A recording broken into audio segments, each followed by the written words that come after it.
El juicio integrado a igualdad es usado para determinar si una medida adoptada es violatoria del derecho a la igualdad de trato y se compone de dos partes. La primera responde a las preguntas: ¿cuál es el criterio de comparación? ¿En efecto existe una diferencia de trato en el caso concreto? Si son criterios comparables y hay diferencia de trato, se sigue con la segunda parte. Aquí se indaga si el trato diferente está justificado constitucionalmente o no. Para ello se debe analizar la medida adoptada a partir de tres criterios: idoneidad, necesidad y proporcionalidad estricta. Según la Corte Constitucional, el juicio o análisis de cada subprincipio cambia de intensidad entre leve, intermedio y estricto. El test leve es el simple y menos exigente. Se aplica en asuntos económicos y donde se aprecia amenaza a un derecho constitucional. Aquí se analiza mediante la idoneidad y necesidad que la medida no sea arbitraria. El segundo test es el intermedio y se aplica cuando la medida afecte un derecho constitucional no fundamental, cuando existan indicios de arbitrariedad que afecte el derecho a la libre competencia económica. En este análisis se incluyen los subprincipios de idoneidad y necesidad, pero no el de proporcionalidad estricta. El tercer test es el estricto, es el análisis más riguroso. Se aplica cuando se ha establecido una diferencia de trato usando una de las categorías sospechosas o prohibidas contenidas en la Constitución, como el sexo, la raza, el origen, entre otros.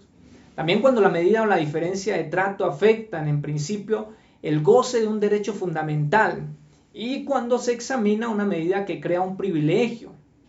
El análisis incluye los tres subprincipios. Así, primero el de la idoneidad. Aquí debe responderse la pregunta: ¿la medida adoptada cumple fines constitucionalmente legítimos y es idónea para favorecer la obtención de ese fin? La idoneidad de una medida debe hacerse a partir del estudio de los criterios de legitimidad y es legítima si se encuentra previsto en la Constitución. El criterio de necesidad tiene que ver con la importancia de la medida tomada. Y el criterio de imperiosidad se analiza mediante el tiempo de implementación de la medida que se está analizando, valga la redundancia. El segundo principio es el de la necesidad. Su principio debe responderse a la pregunta: ¿la medida escogida al compararse con otras medidas era necesaria? O bien pudo adoptarse otra de mayor o igual eficacia, pero menos lesiva del derecho fundamental. Aquí se analiza si la medida evaluada es adecuada, es decir, si es útil para la consecución del fin, si es conducente, si es apta para el logro perseguido y si es necesaria, que sea la mejor medida entre las de su clase o la menos lesiva.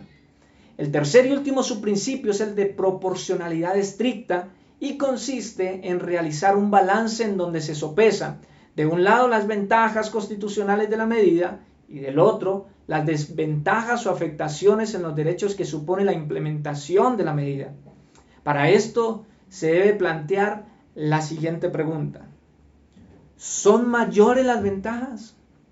Si la respuesta es afirmativa, entonces en conclusión, la medida adoptada es constitucional, exequible.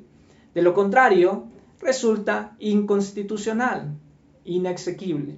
Este es el test o juicio integrado de igualdad. Chao, chao.